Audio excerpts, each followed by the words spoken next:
Magkahawig nga sila ni inay. Paano nangyari yun? Hindi kaya... Hindi kaya siya ang anak ko?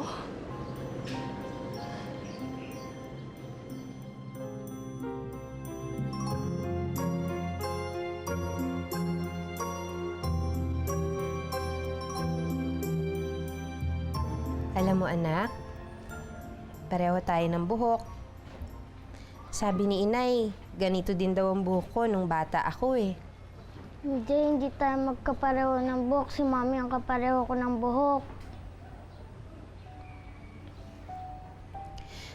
Tapos, alam mo ba, marunong ako magtirintas ng buhok ko. Kahit nakapikit yata, kaya kong ayusin ang sarili ko eh. Gusto mo, turuan kitang magtirintas ng buhok mo? Ayoko. Gusto ko si Mami lang titirinta sa akin.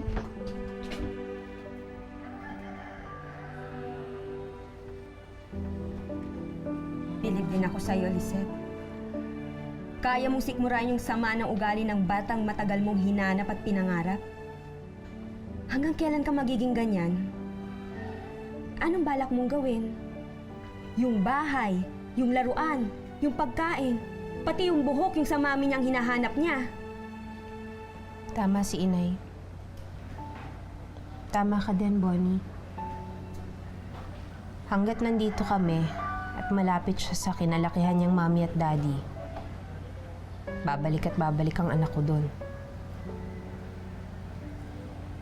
Kaya lalayo na lang kami. Para makalimutan na niya yung inakala niya mga magulang niya. Sigurado ka ba dyan? Oo. Handa na ako. Lahat gagawin ko para mapalapit lang sa akin ang anak ko.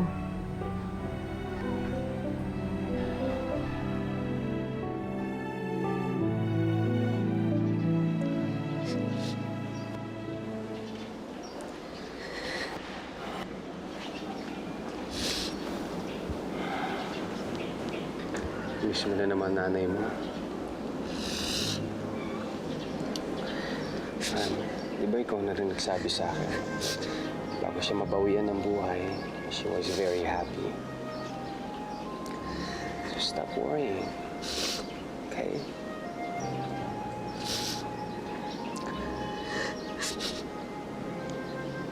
Pero alam mo, Han, ang pinagtataka ko, bakit hindi kayo magkamukha? Hindi ko rin alam. Ang alam ko lang, kamukha ko ang tatay ko. Alam mo ba na